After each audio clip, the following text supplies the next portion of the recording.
Hello, Modrim here. Lives of P releases in just a few days and I'm here to provide you with 10 tips and tricks to make your journey more enjoyable. So let's get right into it. Tip number 1. During the beginning of the game you're going to be met with a decision to pick a certain path akin to a class. The choice before you will be between a balanced playstyle centered around a saber weapon that utilizes a balanced playstyle with blocking and dodging at its core, a dexterity path which centers around the rapier which leans heavily into the perfect parry and dodge mechanic, and a strength path centered around a heavy two-handed greatsword and blocking. This, however, is not something that's going to affect your whole playthrough. Your starting stats and weapon setup are the only things affected by this choice. Just like in other Souls-like games, you will be able to increase specific stats and gear up however you like shortly after choosing. And there is lots of customization awaiting you. Tip number 2.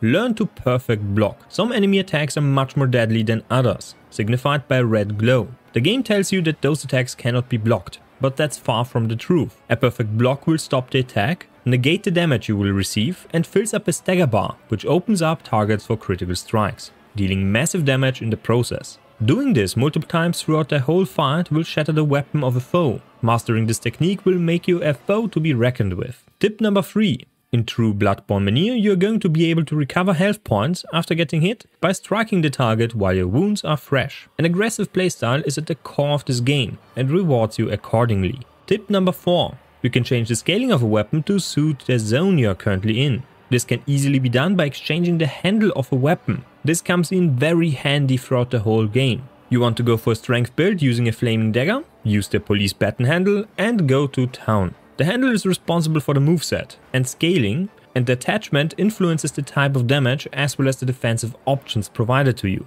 Tip number 5. Take care of your weapon. Sharpen it before engaging enemies to maximize your damage output. Each weapon will have a special moveset which influences the weapon art, which is called fabled art in this game, the dash attack, and the flow of combos. Some will be longer, some will be shorter. Tip number 6. Read item descriptions. Most of you will probably only read the effect of a specific tool, weapon or piece of clothing. But there is more hidden in the text down below. Some descriptions will give you hints towards side quests. Some will provide you with additional information on where to wear specific pieces of clothing. And some will tell you where to look for additional rewards or hidden passages. Yes, you heard that right. Your armor is not only a static in this game. It also influences how certain characters react to you. Tip number 7. You can teleport between checkpoints. A simple tip, but there is more to it. Locations previously visited might become relevant again due to side quests. Finding an item or a tool will unlock something for certain NPCs. This is signified by a marker next to the location's name in the fast travel menu. Tip number 8.